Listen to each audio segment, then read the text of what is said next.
ఈరోజు ఉదయం మార్నింగ్ సుమారు 7 గంటల సమయంలో గంజాయి కొంతమంది వ్యక్తులు అక్రమ రవాణా చేస్తున్నారనే ఖచ్చితమైన సమాచారం మేరకు మేము మా డిఎస్పి గారికి ఇంటిమేట్ చేశాము. సారు పర్మిట్ చేశారు, టీం తీసుకొని రైడ్ చేయమని చెప్పారు.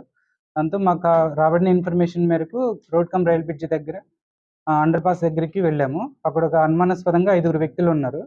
ఆ 5 వ్యక్తుల్ని విత్ మీడియేటర్స్ సమక్షంలో విచారించగా వాళ్ళు గంజాయి ఏజెన్సీ ఏరియాలో, జీమాడుగుల ఏరియాలో ఒక 10 కేజీల గంజాయిని పర్చేజ్ చేసుకొని వీళ్ళ తణుకు పరిసర ప్రాంతాలకు చెందిన వ్యక్తులు ఆ ఏరియాలో ప్యాకెట్స్ రూపంలో అమ్ముకుందామని చెప్పి వెళ్తున్నట్లుగా చెప్పారు. ఆ 5 వ్యక్తుల్ని అరెస్ట్ చేసి ఈరోజు మేజిస్ట్రేట్ గారి ముందు ప్రొడ్యూస్ చేస్తున్నాం.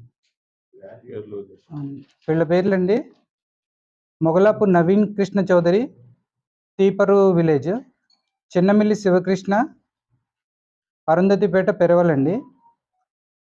సవరపు ప్రవీణ్, ఇతన్ని కూడా అరుంధతిపేట పెరవలండి. కోట భాను సందీప్, ఇతంది ఆచెంట్ అండి. కాకరపర్తి బాలాజీ, ఇతంది తణుకండి, తణుకు పాతూరు.